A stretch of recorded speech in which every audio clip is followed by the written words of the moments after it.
we're talking about Unit 10, Bellisi and Lenny, and we're going to talk about I-stem third declension nouns of the type polis, and U-stem third declension nouns of the type basileus.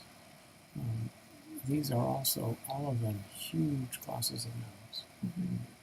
And because the stem ends with a vowel, an I in one case and a U in the other, what happens is that I, when it's in between vowels, when there's a consonant after it, it remains. When it's in between vowels, it turned into a Y, so it went away. And the same happened with U. When there's a consonant after it, it remains, so we have a nominator with a U. But then it turns into a W when there's a vowel on the other side of it, so it will disappear. So this is the kind of thing that massively changes the way in which the forms look. Okay, but let's start with the word polis. Let me show you the inflections of it in the singular. Polis is a. Before we start, let's talk about polis, because this is a really important word in this culture. It's the word for city-state. Okay, the dictionary translates, the vocabulary translates it city. It's not right. It's not a city in our sense of the word. It's a whole cultural construct. And there are all kinds of different kinds of city-states in ancient Greece.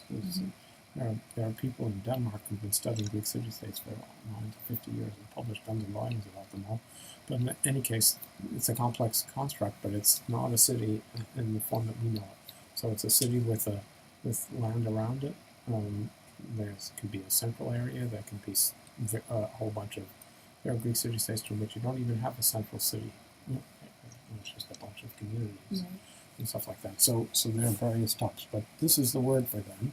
And that's the nominative singular of it. Now, we see the I in the stem, in the accusative, polin.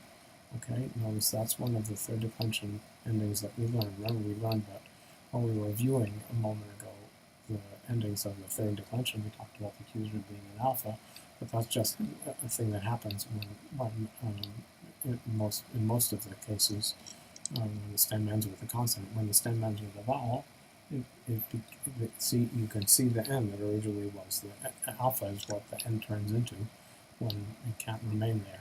So what happens then is that you get a genitive and a dative that don't have any iotas in them. So the genitive is poleos. Now look at the accent of this. This is really strange.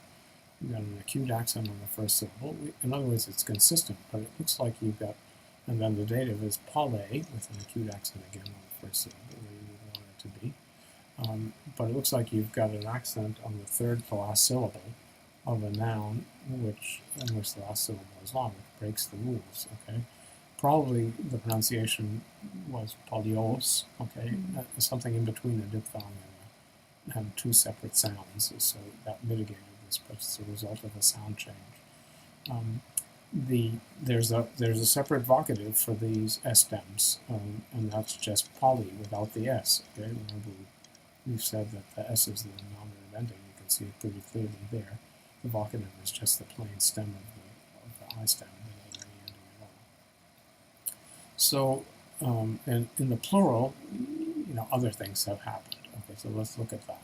The nominative plural is polis, EIS with a circumflex, and the accusative plural. Whoops, it doesn't have a circumflex. That's wrong.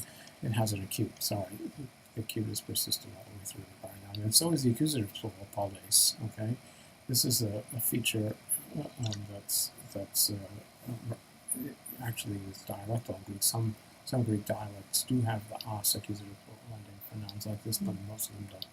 So it's the same as you see in Latin, for example. Omnes is the nominative plural for I stems, and it's also the accusative plural.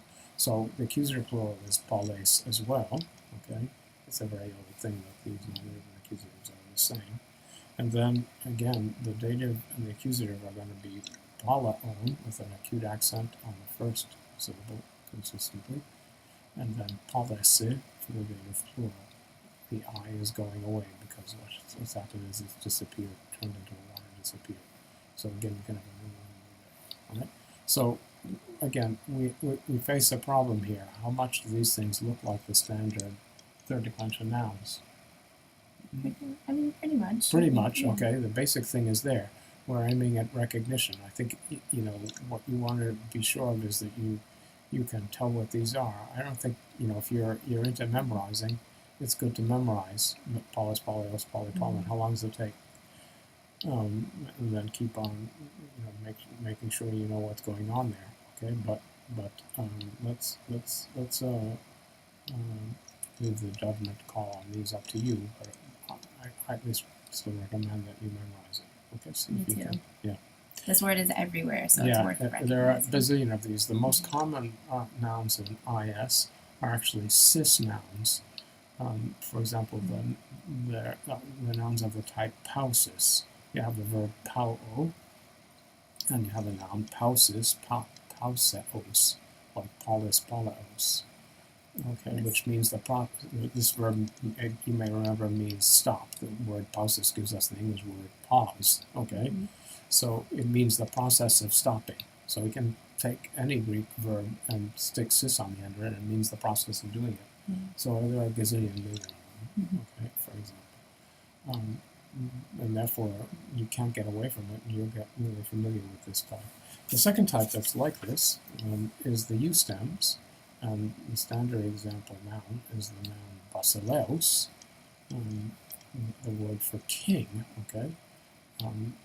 This is already got an acute accent there, and the nominative singular is basileus, the genitive singular is basileos, okay?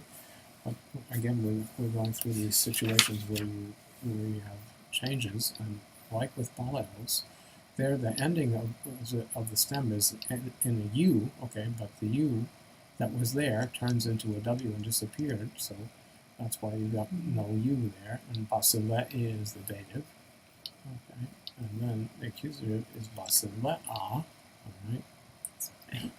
Really weird. Basileo with an acute accent, okay, and vocative is basileo, O-S, okay, circumflex. So this is the word for king in Greek. Yeah, there are no historical, well, next to no historical kings in ancient Greece. Okay, the only Greek city-states that have kings is in Sparta, where there are two of them, which doesn't work with our concept of king. Right? You know, they worked in common, and sometimes they killed each other. But anyhow, this is it's a historical or mythological concept, kings in Greece, basically, not a realistic one. So let's look at the plural of these. You get basileis is the accusative nominative plural, EIS, and so it's like polis, okay? Again, and it's basileis. Yep, the accent is different. It's going to be on the final vowel if possible. Basileon is like polis, but again, the accent's going to be on the epsilon, not on the previous syllable. Basileuse, okay, makes sense if you think there's your basileo, and you're adding the si. That's the only form that sort of looks regular, and the circumflex over the u, and then basileas, and basile. Laos is the form you got here. Yeah, some it's preserved a different form, but there you are.